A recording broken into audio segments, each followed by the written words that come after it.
Bonjour et bienvenue dans Unité Reconnexion pour Leader, le podcast qui t'invite à t'arrêter, respirer et laisser émerger la clarté, la simplicité et la cohérence de ton leadership naturel.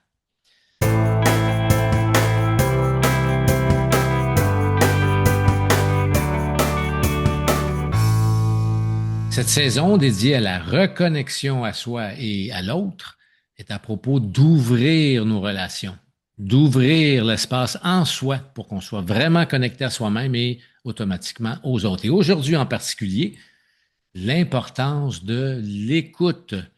Puis on ne parle pas d'écoute comme de obéir, mais de bien entendre, de prendre le temps d'être avec l'autre, de parler moins pour entendre plus.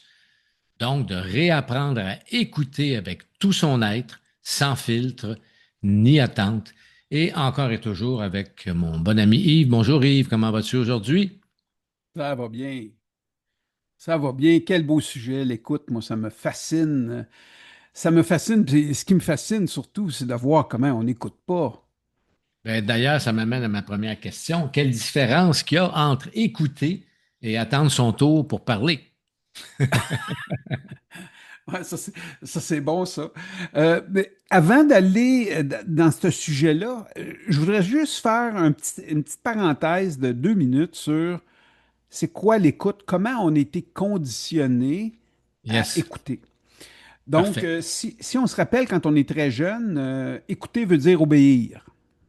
OK? Puis pourquoi? Parce que mon père me disait, Hey, écoute ce que je te dis, ou ma mère me disait, Écoute, c'est là, tu m'écoutes pas. Mais ce qu'elle voulait dire, c'est tu fais pas ce que je veux.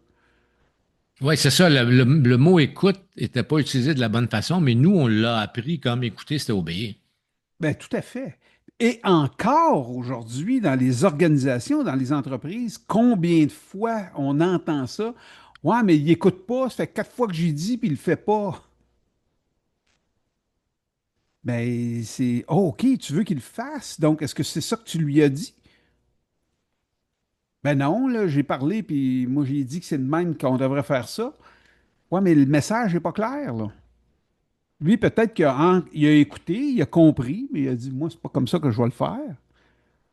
Mais on prend pour acquis que l'autre n'écoute pas. Donc, l'écoute, ce n'est pas obéir. Puis quand on arrive vers l'âge de 6 7 ans, ben, l'écoute devient prépare ta réponse. Parce qu'à l'école, on nous dit, faut t'écouter parce que sinon, tu n'auras pas la bonne réponse. Donc, écoute pour avoir la bonne réponse. Donc, ce qui revient à la question que tu posais tantôt, à savoir quelle différence entre écouter et attendre son tour pour parler, ben, c'est un peu là que ça se développe, là. OK? Parce que là, j'ai la main élevée à l'école parce que j'ai la bonne réponse, puis le prof ne me choisit pas, choisit l'autre à côté. Fait que j'attends mon tour.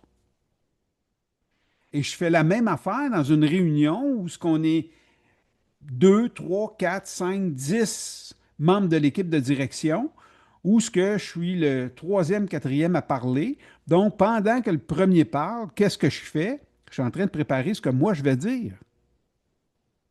Mais c'est pas à moi à parler, c'est à l'autre. Donc, je n'écoute pas ce que l'autre va dire, j'écoute pas ce que les trois autres vont dire. Puis quand ça arrive à mon tour, là, hey, j'ai hâte de tout dire ce que j'ai à dire.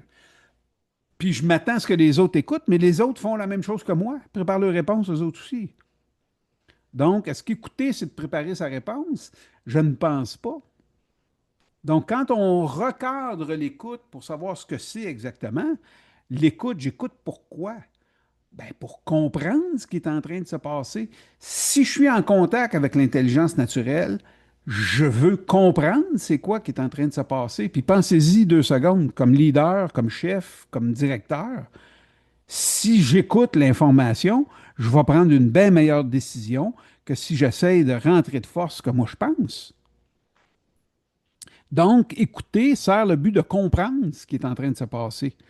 Donc, à ce moment-là, si je reviens j'attends plus mon tour pour parler, là.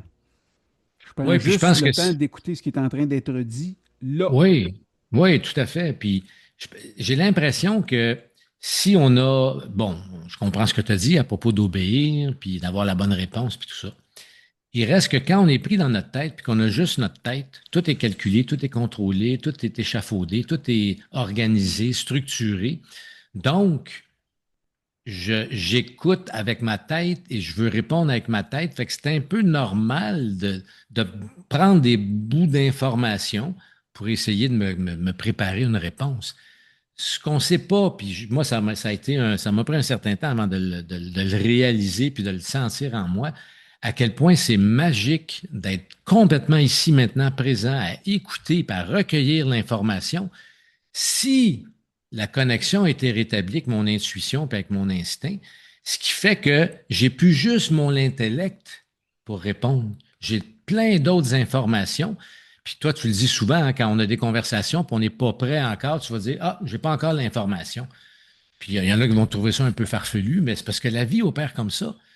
Est-ce qu'il y a moyen d'écouter en cultivant en soi un savoir beaucoup plus intelligent? C'est que je n'ai pas à me préparer. Les bonnes réponses vont venir au fur et à mesure. Les bonnes questions vont venir au fur et à mesure. Mais c'est un peu hermétique la compréhension de ça au début quand on est pris dans notre tête, là. C'est comme, ben comment on fait pour écouter quand on n'est pas d'accord dans ce contexte-là?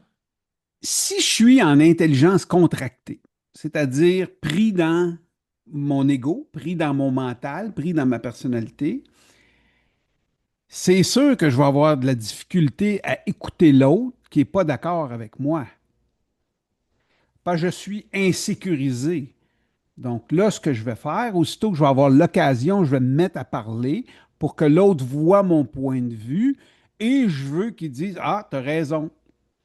Donc, si tu as raison, l'ego est sécurisé, puis tout se passe bien. Mais quand je ne suis pas en écoute contractée, c'est-à-dire je suis en écoute naturelle, là, je suis capable d'accueillir le point de vue de l'autre sans le juger, mais de voir que l'autre m'amène un point de vue que moi, je n'ai pas. Je n'ai pas besoin de me battre avec ça, là. À ce moment-là, je fais juste regarder, bon, tout le monde a dit son point, OK, je repars de la rencontre avec de l'information, puis si j'ai une décision à prendre par rapport à ça, je vais la prendre avec toute mon intelligence, non pas pour faire plaisir à un, non pas pour faire plaisir à l'autre, mais bien pour faire, pas plaisir à l'entreprise, mais pour le bien de l'entreprise. C'est quoi la meilleure décision à prendre? Donc, combien de fois dans les entreprises, on ne veut pas adresser les vrais problèmes parce que justement, on a peur de déplaire ou quoi que ce soit. Ça, c'est l'intelligence contractée. Mais quand je suis en intelligence naturelle, je vais voir quelque chose de beaucoup plus vaste. OK?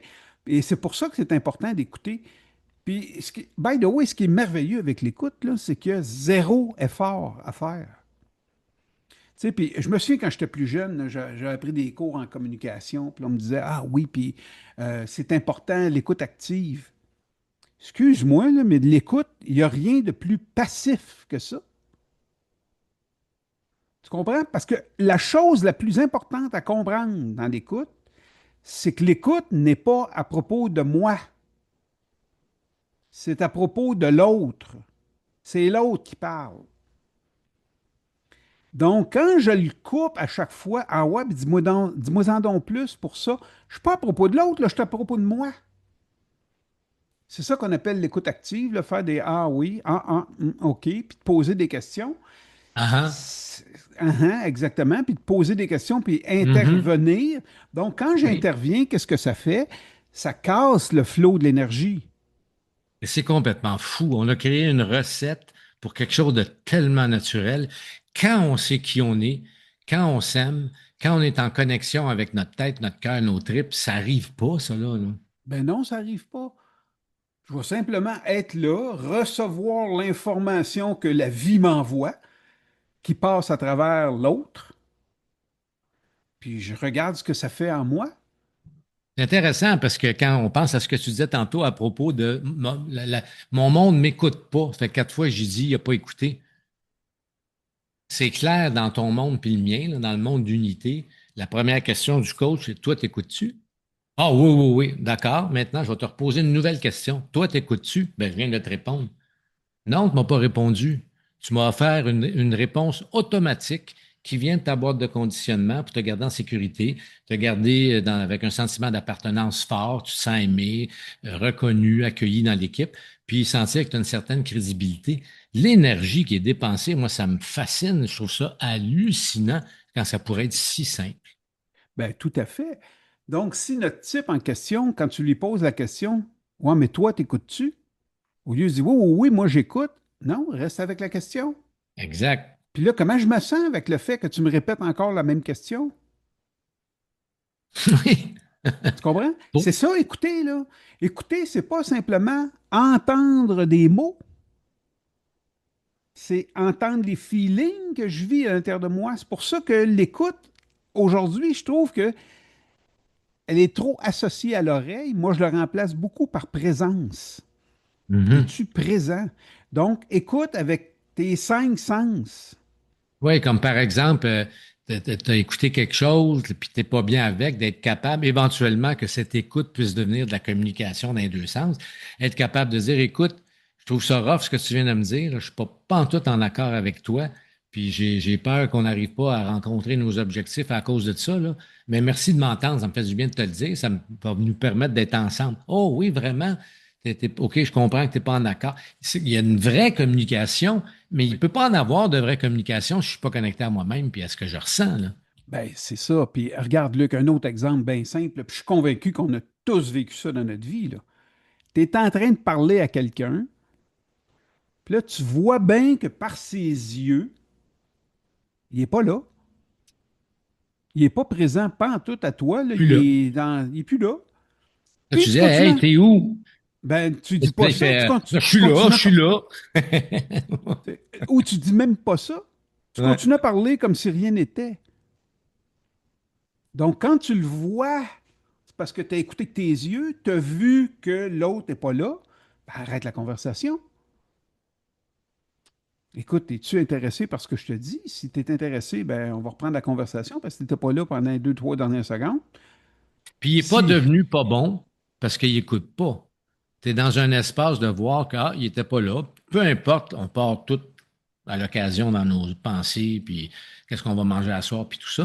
C'est comme, il y a tellement à dire autour de ces sujets-là. Heureusement qu'on va avoir plusieurs épisodes différents là, à propos de la relation, là, mais tu sais, j'écoute tout ce qu'on raconte là en ce moment. C'est comme ça devient vraiment un acte de leadership, là. Une bonne écoute, mais comme tu disais, de la présence, pas juste avec ses oreilles, mais entendre ce que l'autre dit, ressentir ce que ça me fait intérieurement, voir les pensées qui s'entrechoquent à partir de ce moment-là. C'est tout un art, là. bien sûr, puis ce qui est merveilleux dans ça, c'est que plus je suis présent, plus j'élargis mon champ de conscience. OK?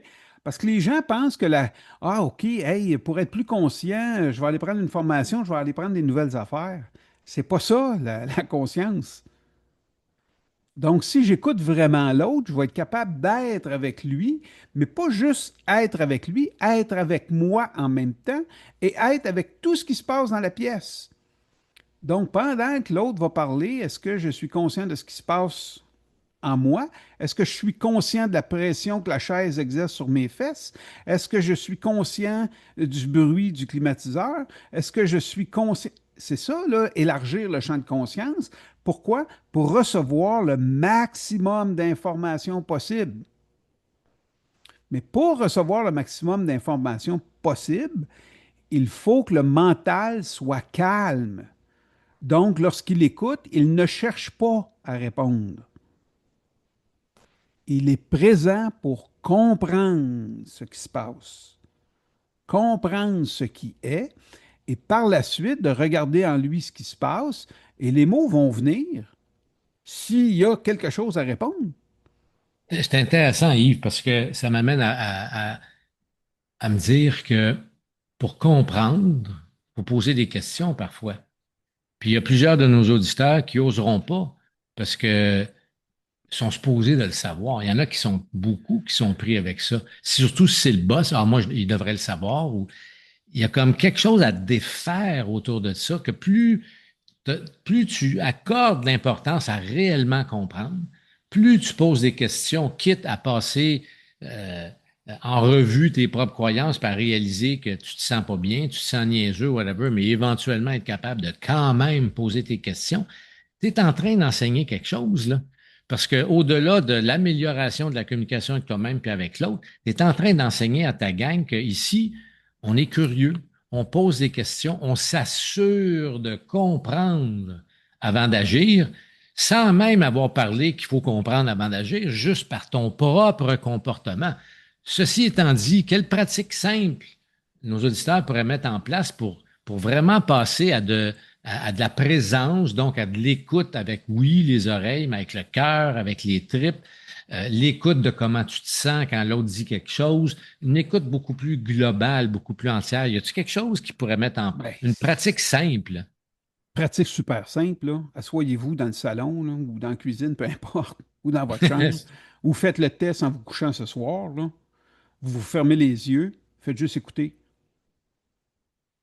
Écoutez la conversation qui se passe dans votre tête. Faites juste écouter ça. Comme en ce moment, il y en a qui entendent ça et qui se disent, quelle conversation? Celle-là, là. Celle-là, c'est ça. Donc, juste pendant 5 minutes, pas long 5 minutes, là, d'être présent à la conversation que vous vous racontez dans votre tête, puis mettez une alarme sur votre téléphone, puis quand l'alarme va sonner, posez-vous la question, est-ce que j'ai été vraiment présent pendant les 5 minutes? Hmm.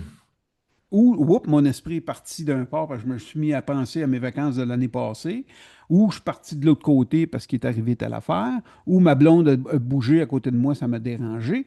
Et tout ça, là, de voir comment on n'est pas présent. Et la clé du leadership, c'est la présence. Et l'écoute fait partie intégralement de cette présence-là.